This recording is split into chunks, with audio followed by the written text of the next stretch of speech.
curse God and die. Those were the words of Job's wife. And most people, when we read the book of Job chapter 2 and see those words, we think that Job's wife was an ungodly woman. Maybe she was, but maybe she was not. Maybe she was going through what we call a crisis of faith. You know, she had lost her children. She was married to a rich man and they had lost all their property. And now the husband is sick. You know, he has these boils all over his body and he's itching. And she says those words to his husband, will you maintain your integrity? Curse God, you know, and let's finish this thing with God. And I would say sometimes we go through such seasons of life where we call crisis of faith. Something happens in our lives that makes us to start to doubt our faith. As a definition that I can read is a period where a person grapples with doubts and questions about their belief, particularly religious belief. This can lead even to a place where you start even doubting the existence of God, or does it pay to be faithful to God? And I think this is where Job's wife was. Not necessarily that she was an ungodly woman, but she had just gotten to a place like, what have we done to God? We have lost everything.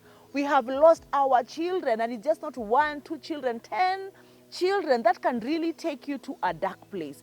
And sometimes as Christians, we get to those places where we have crises of faith, and because we don't talk about it a lot, we start feeling like we are ungodly people, that we don't love God enough, we are backsliding, and sometimes that is not the case. But I will also argue we should not, like Job's wife, curse God and die. You know, as she was trying to tell the husband that don't maintain your integrity with God, or in other words, you know, don't be faithful to God.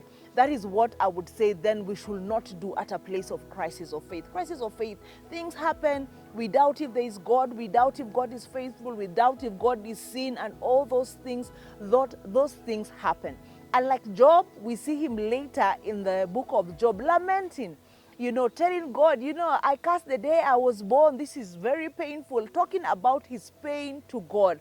Lamenting is allowed for the Christians. We have books like Lamentations, which is about lamenting. We have Psalms in the book of some Psalms in the book of Psalms that is about lamenting. It's okay to go back to God with this crisis of faith and tell God, I am low. What is going on? This does not make sense. Are you even fair? You know, go back to God and God will meet you there. In a place of crisis of faith, what you do not want to do is turn away from God. Do not turn away from God.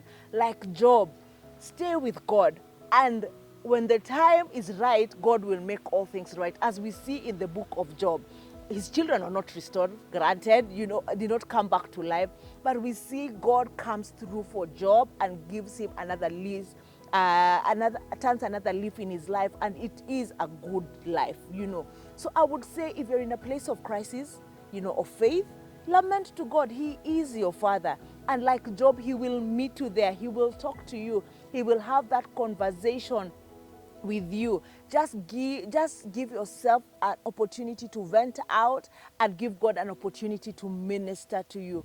For sure as God is in heaven, he will come through. You do not need to curse God and die. You do not need to give up on God. You know, hold on to your faith. Maybe this is just a test. I know a long test sometime, but on the other side, there is God waiting with a reward. There is God waiting with good things for your life. So crises happen in a believer's life. Do not condemn yourself for the thoughts you're feeling, but just stay with God and see him do beautiful things out of your life.